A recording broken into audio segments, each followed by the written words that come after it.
제가 오늘 전할 말씀은 마태복음 5장 9절 말씀이에요. 자, 마태복음 5장 9절. 자, 다 같이 한 목소리로 읽겠습니다. 화평하게 하는 자는 복이 있나니 그들이 하나님의 아들이라 일컬음을 받을 것이며. 다시 한번 읽겠습니다. 화평하게 하는 자는 복이 있나니 그들이 하나님의 아들이라 일컬음을 받을 것이며. 자, 지금 이제 8가지 사역이라고 이미 알고 계시죠?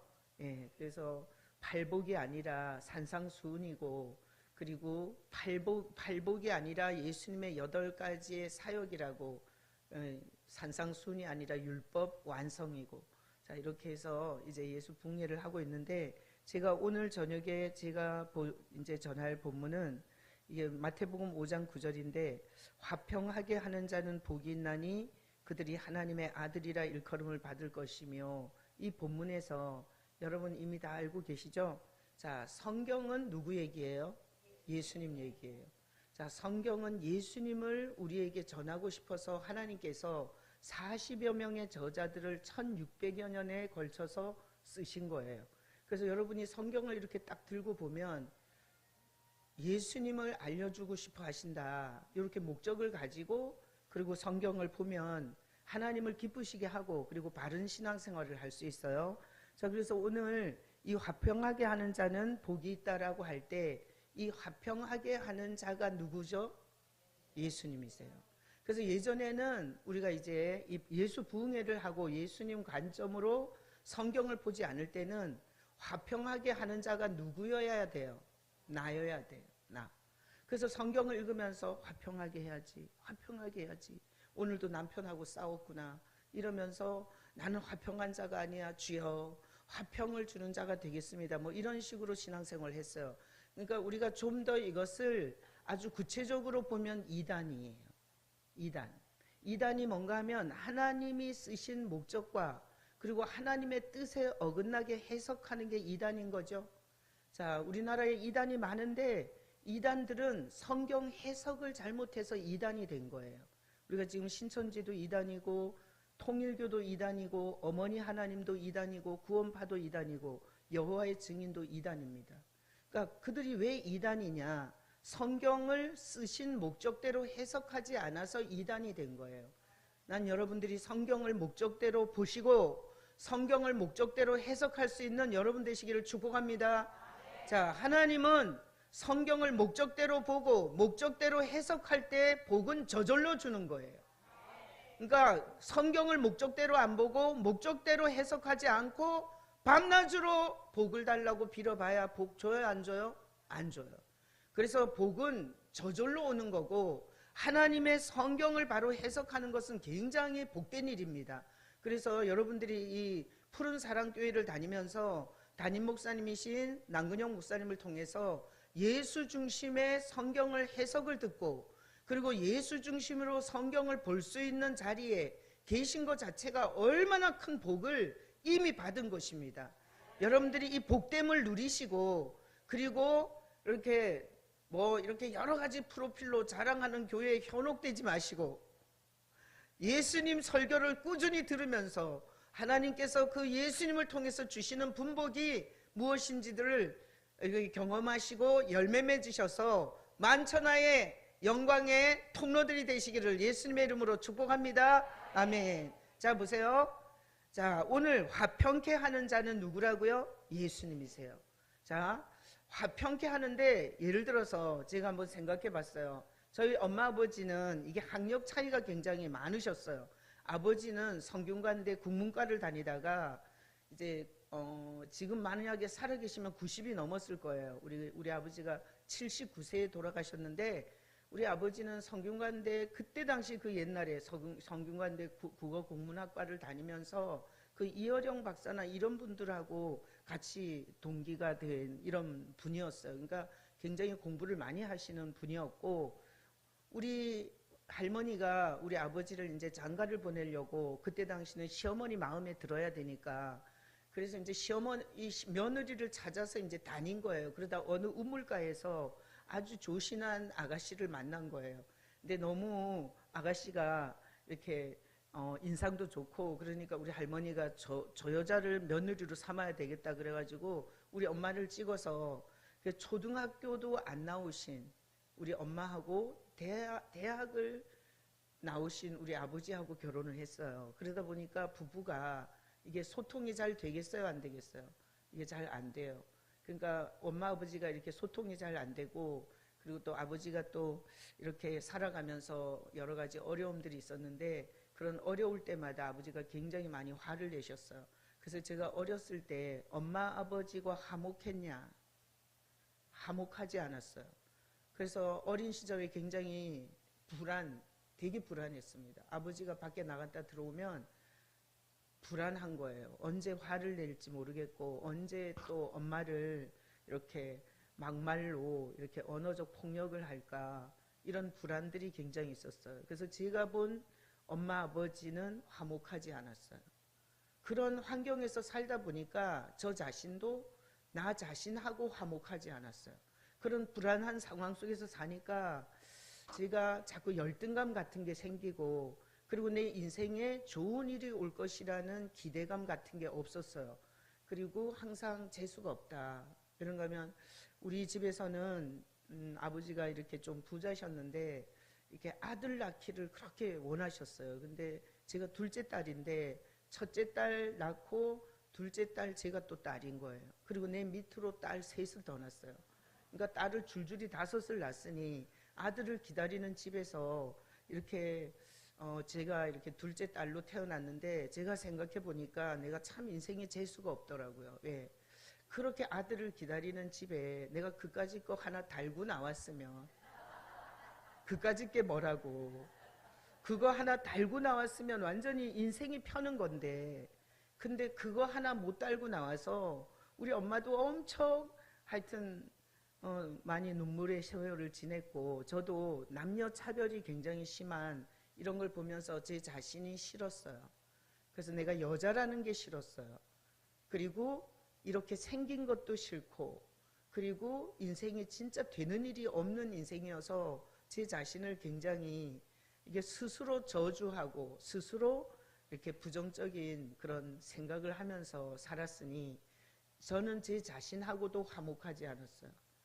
그리고 그런 생활을 하다 보니까 자, 주변 사람하고도 화목하냐? 안 돼. 주변 사람한테 상처를 쉽게 받고 그리고 주변 사람에 대해서 내가 내 멋대로 생각해서 섭섭해하고 그리고 또 미리 방어 기제를 가지고 사람들을 미리 안 만나고 이런 식으로 병든 인생을 살았어요. 근데 제가 참 말로 닿을 수 없는 은혜로 믿는 남편을 만났어요. 그러니까 이 사람은 신앙생활을 7살 때부터 형한테 맞으면서 교회를 다녔더라고요. 그러면서 총각 집사야. 여러분 집사 총각 줘요 안 줘요? 안 줘요. 근데 우리 남편은 저랑 결혼할 때 총각 집사였어요. 근데 얼마나 신실한지 알겠죠? 그리고 총각이면서 집사면서 교회 재정을 전부 다 맡아서 그 재정 관리를 다 하고 있더라고요. 그리고 저기 용산에 있는 100년 된 교회에 회계 집사로 있는데 그 남자를 만나서 제가 이제 결혼을 하면서 저는 참 재수 없는 인생이 참 또 재수 없는 남자를 만나서 또 이게 정말 인생 재수 없게 종교 생활까지 해야 되는구나. 그래서 제가 아주 정말 재수에 온 붙었다고 생각했습니다. 그리고 제가 이제 남편을 따라서 왜 다니는지를 몰랐어요. 교회를 왜 다니는지 모르고 하나님이 있다는 믿음 자체를 가질 수가 없었어요. 그냥 남편 따라서 왔다 갔다 하면서 목사님 넥타이 색깔 보고 그리고 교회 밥 메뉴가 뭔지 보고 그 다음에 권사님들이 나보고 먼저 인사하나 안 하나 이런 거 세대기니까 어느 권사가 나한테 제일 친절한가 이런 걸 가지고 교회를 5년 다녔어요. 근데 그렇게 교회를 다닐 수 있어요. 20년 30년을. 제가 오늘 강단에 서서 여러분한테 이제 말씀을 전하면서 이 중에서 모태신앙으로서 그냥 엄마 때부터 다녔으니까 그리고 또 뭔가 발을 빼기에는 부담스러우니까 이래서 왜 다니는지도 모르고 뭘 믿는지도 모르고 그냥 종교 행위만 할 수 있으세요. 난 오늘 저녁에 제 설교를 들으면서 그런 분들이 한 분이라도 오늘 저녁에 예수님을 만나는 사건이 일어날 수 있기를 축복합니다. 자, 그렇게 교회를 5년 다니면서 예수님이 누군지도 몰랐고 하나님이 뭘 하는지도 잘 몰랐고, 그러면서 제 인생은 서서히 종교적 짐까지 지니까 이게 애도 낳지, 육아도 해야지, 그리고 종교 생활도 해야지, 이러니까 짐이 점점 무거워져서 저는 그때 완전히 폐인이 됐었거든요. 근데 그렇게 폐인이 된 상태에서 제가 우리 남편을 보니까 잘생겼어요. 데리고 올 걸 그랬네. 네? 엄청 잘생겼는데. 그래서 그 잘생긴 남편을 보니까 내가 죽으면 참 세장가 가서 나보다 더 이쁜 여자 만나서 잘 먹고 잘 살 것 같더라고요. 근데 우리 자식을 보니까 딸 하나 아들 하나 낳았는데, 자식을 보니까 콩쥐 팥쥐, 그 다음에 신데렐라, 소공녀 이런 소설을 읽어보니까 새엄마가 들어와서 밥도 안 주고 그리고 학대하고 청소만 시키고 이런 것들을 알고 있으니까 자식들이 불쌍해서 못 죽겠더라고요. 그래서 우울증으로 거의 폐인이 되어 있었는데, 그때 제가 이렇게 하나님을 생각하면서 쳐다보고 하나님 살아계십니까? 이렇게 질문을 했어요. 하나님 살아계십니까? 그리고 이렇게 5년 동안 남편을 따라다니면서 들어보니까 인간을 만들었다던데, 내가 시계가 고장나면 만든 사람은 고칠 수 있는 것처럼 하나님이란 분이 나를 만들었으면 도대체 병이 분명한 것도 아니고 그냥 우울증이 오니까 소화기능, 장기능, 그리고 편두통, 이 머리를 잘라보고 싶었어요. 너무 머리가 아파서. 그런 식으로 어딘가 고장이 났는데 딱 부러지게 수술을 할 수 있는 것도 아니고, 그리고 딱 부러지게 변명이 없어요. 그러니까 정말 미치겠는 거죠. 그래서 그냥 이렇게 공중에다 대고 하나님 살아계십니까? 그럼 나 좀 고쳐봐요. 그랬어요. 나 좀 고쳐봐요. 그렇게 한 번도 고개를 들어 하나님의 인격적으로 살아계신 그분하고 눈 맞춘 적도 없고 그분에게 대화를 걸은 적도 없었어요. 근데 제가 그 지경이 돼서 그 보이지 않는 분한테 대화를 걸은 거예요. 살아계십니까? 질문했고, 그리고 날 만드셨습니까? 그렇다면 나 좀 고쳐보세요. 그러면 당신이 있는 줄 믿어드릴게요. 이렇게 했어요. 근데 지금 돌아보면 그 아무것도 보이지 않는 그 눈을 감으면 깜깜한 허공에다가 그렇게 던졌던 질문이 하나님께서 굉장히 기쁘게 받으셨던 것 같아요. 지금 돌아보면 그때부터 주님이 인격적으로 저를 만나는 작업을 시작하셨어요. 근데 그렇게 질문을 하면서 이런 이제 여기 우리 푸른 사랑 교회 같이 요만한 교회에서 제가 엄청 낮에 가서 많이 울었어요. 사람 보고는 울고 싶지도 않더라고요. 그래서 그렇게 많이 울고 있는데, 그러다가 주님께서 이 예수님이 십자가에서 제 죄를 짊어지고 죽으시는 예수님을 확 직면을 시켜줬어요. 그 예수님을 그렇게 영적으로 확 직면을 하고 제가 놀란 게 뭔가 하면, 야, 내가 이렇게 죄인이라는 것에 대해서 놀랬고, 그 다음에 이런 죄인을 위해서 하나님이 죽는다는 거에 너무나 충격을 먹었어요. 자, 하나님이 이 죄인을 위해서 죽으시더라고요. 그래서 제가 그 앞에서 얼마나 황송한지, 그리고 왜 하나님이 뭐가 답답해서 이 죽은 개 같은 죄인을 위해서 그 수치스러운 홀랑 벗겨져서, 그리고 만신창이가 되게 맞고, 그리고 사람들의 손가락질과 침뱉음을 당하고, 그리고 우리가 성경을 읽어보면 알지만 따귀를 탁 때리고 누가 때렸는지 맞춰보라 그러고, 하나님이 나 같은 죽은 개 같은 죄인을 위해서 하나님이 그 개 취급을 받으면서 그 십자가에서 내 죄를 용서하시는 그것을 직면하고 나서 제가 너무나 충격을 먹었고, 그리고 교회를 다니는 이유, 예배하는 이유, 예배는 복 받으려고 하는 게 아니라 그렇게 날 대신해서 죽으신 주님을 바라보고 찬양과 감사와 경배를 드리는 게 예배더라고요. 그래서 제가 그 주님을 만난 이후로 예수님을 바라보는 예배를 하면서 제가 돈도 없고 그리고 뭐 드릴 게 없어. 재능도 없고. 그래서 제가 그때부터 새벽 첫 시간을 주님 앞에 드리고 예배를 드리자, 예배를.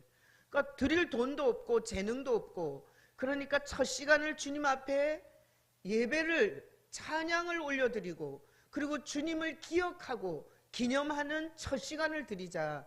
그래서 주님 앞에 이렇게 고백했어요. 주님, 나는 드릴 돈이 없어요.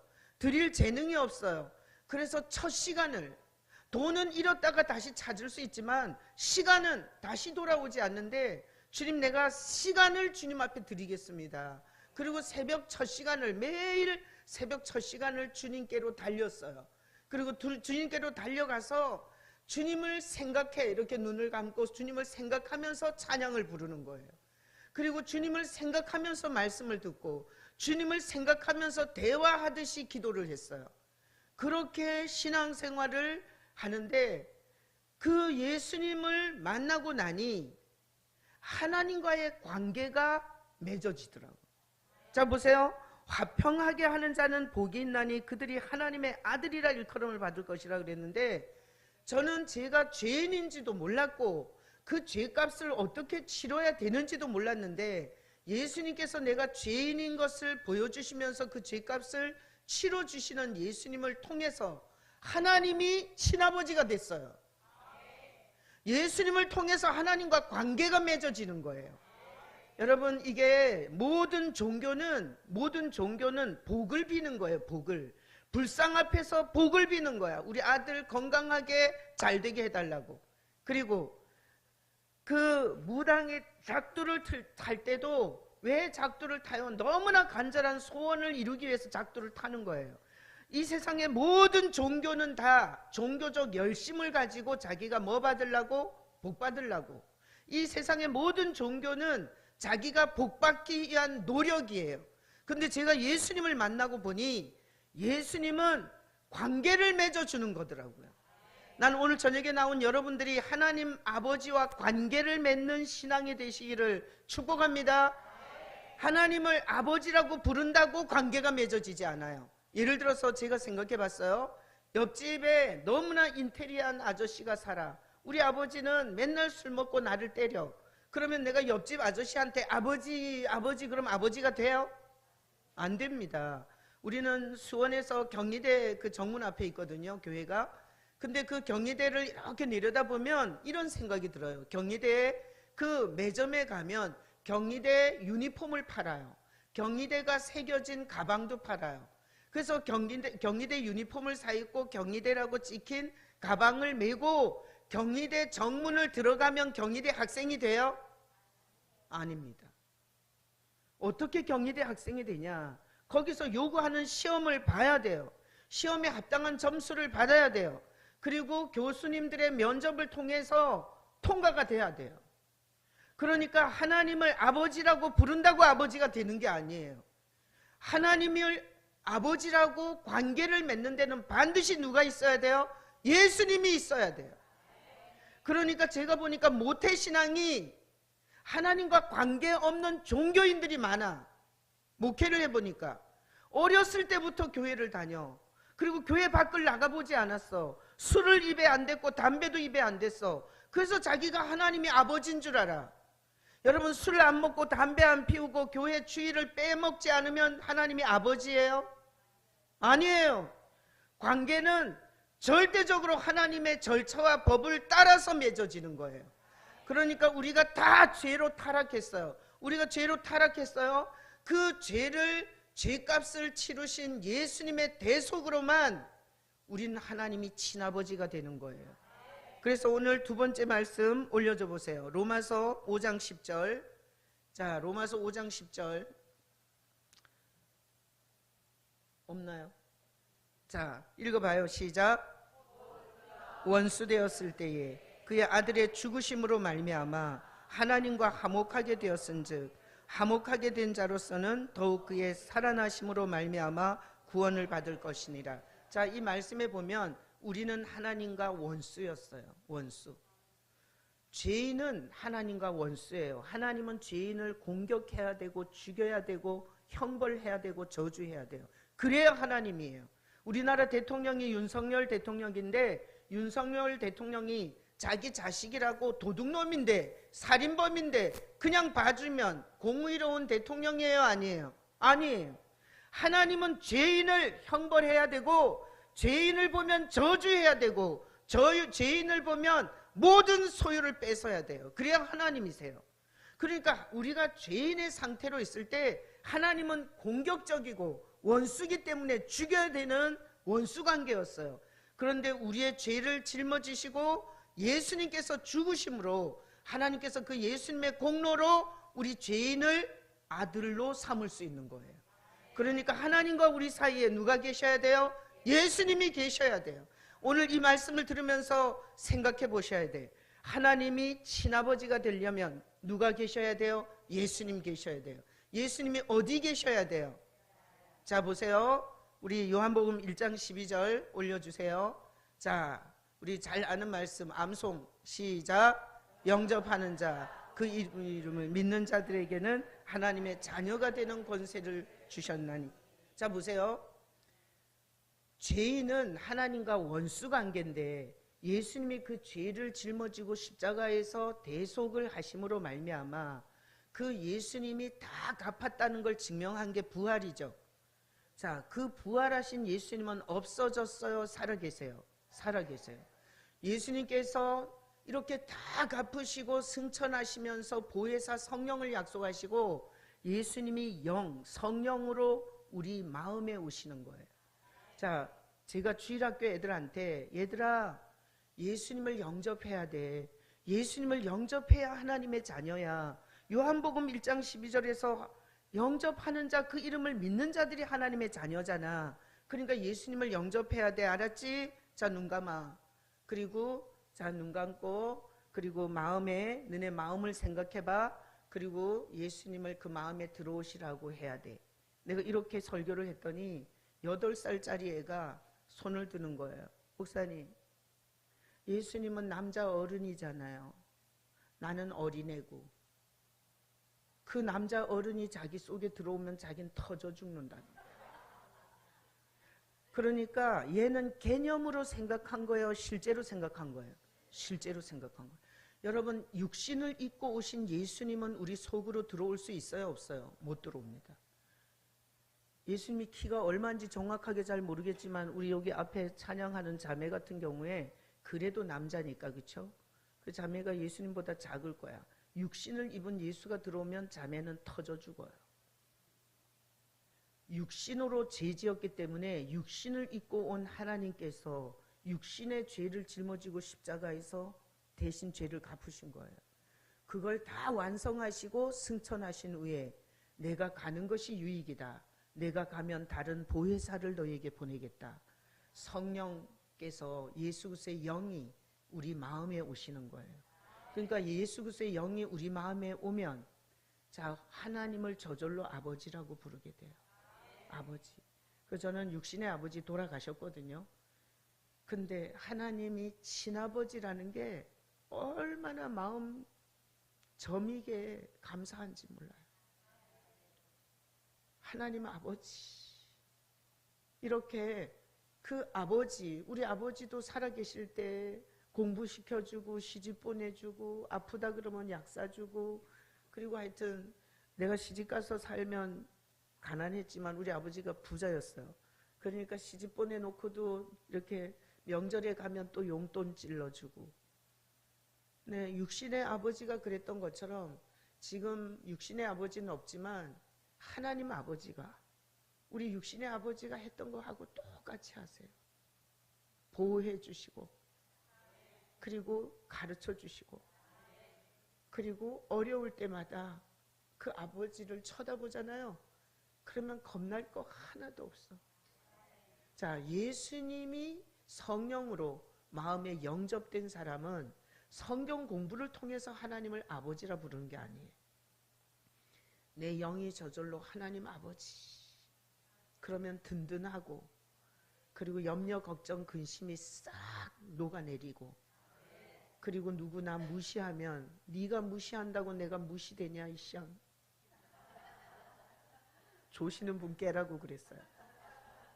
네가 날 무시해도 내 아버지가 하나님이야. 어디서 무시하고 난리야. 이러면서 속에서 이만한 배짱이 확 올라오는 거예요.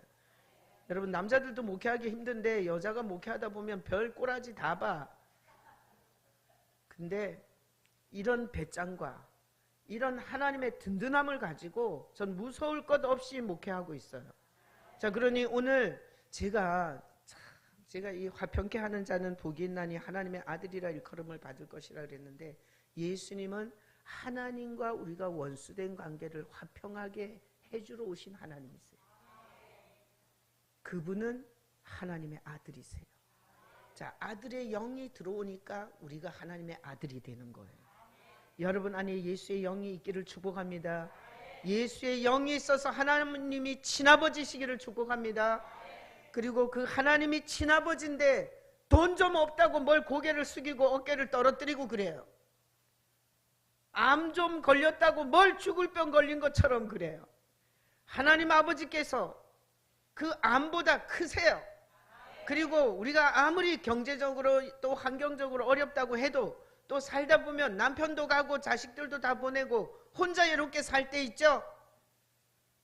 그럴 때 한번 생각해 보세요. 하늘에서 하나님 아버지가 나를 눈동자같이 지켜보고 계셔. 내가 밥을 먹을 때는 혼자 김치 하나 놓고 밥 한 그릇 놓고 외롭게 먹을 수도 있어요.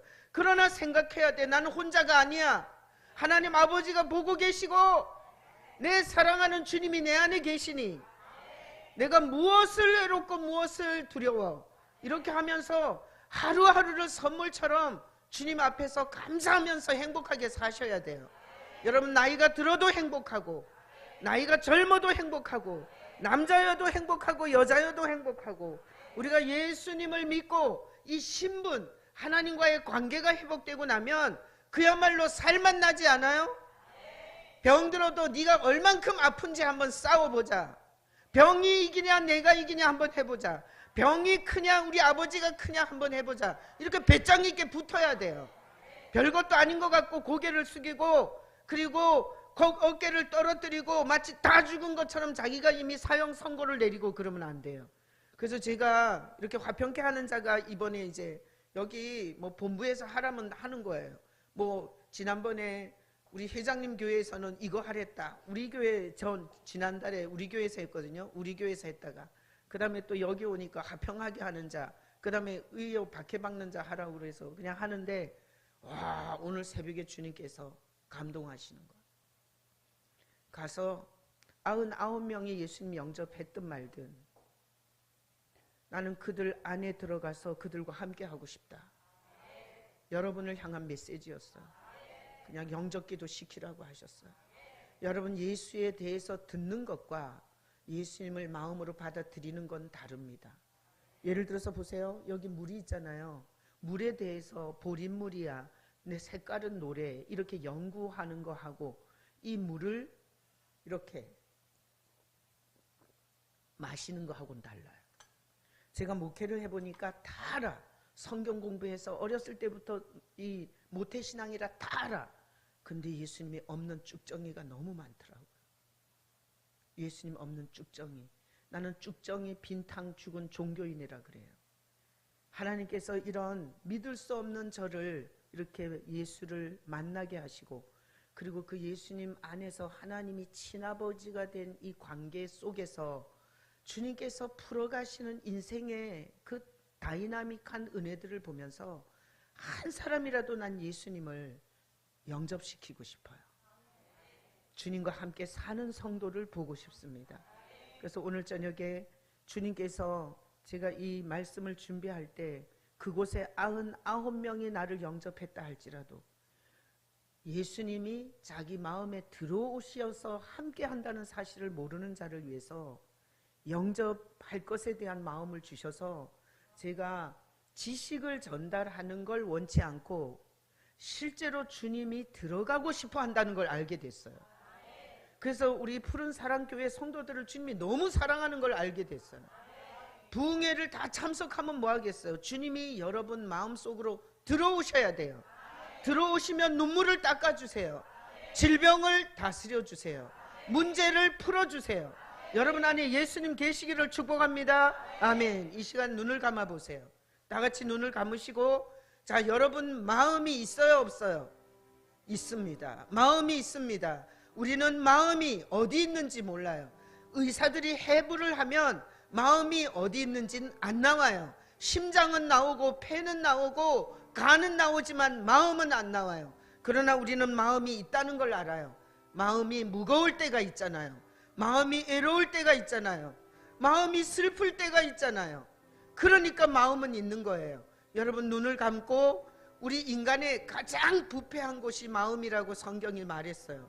그 부패한 곳을 찾아오신 하나님이 예수님이세요. 예수라는 이름은 죄에서 건진다는 뜻을 갖고 계세요. 여러분 눈을 감으시고 여러분의 마음을 한번 생각해 보세요.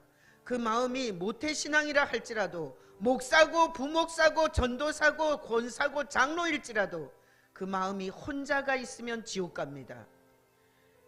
예수님이 없으면 지옥 가세요. 지금 자신의 마음을 들여다보시고, 그리고 예수님을 향해서 그 마음의 문을 여세요. 그리고 그 마음에 예수님을 받아들이셔야 돼요. 그 예수님이 여러분의 마음에 들어오셔야 돼요. 들어오시면은 함께 살아주시는 겁니다.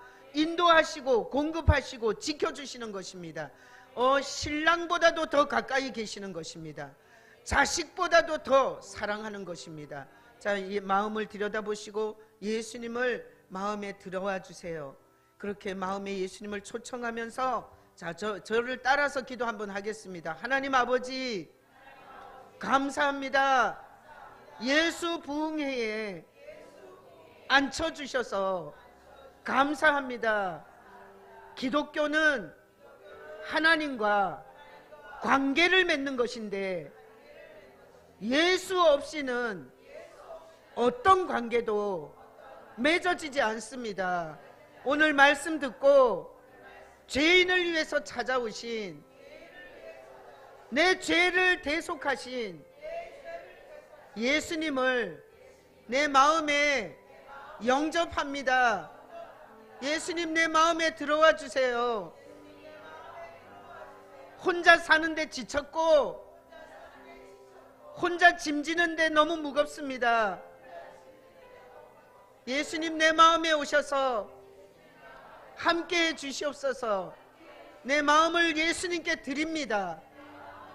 내 마음은 이제 예수님 겁니다. 예수님이 소유하시고 가지시고 통치하시고 다스려 주시옵소서. 내 마음의 등기를 예수님께 이전합니다. 받아주시고 써주시고 영광으로 채워주시옵소서. 감사하고 예수 그리스도의 이름으로 기도합니다. 아멘. 이 시간 우리 기도하는데 주님, 내가 관계라고 생각하지 않고 종교 짓을 한 것이 너무 많습니다. 찬양할 때 주님을 향해서 드리지 못했고, 말씀을 들을 때 주님이 나에게 하는 음성으로 듣지 못하는 종교 짓을 해왔습니다. 예수님을 통해서 하나님 아버지와 관계를 맺는 거라는 걸 듣고 지금까지 종교짓 한 것을 회개합니다. 우리 주여 한번 부르고 우리의 종교짓 한 것을 용서해 달라고 우리 회개하며 기도하며 나가겠습니다. 주여!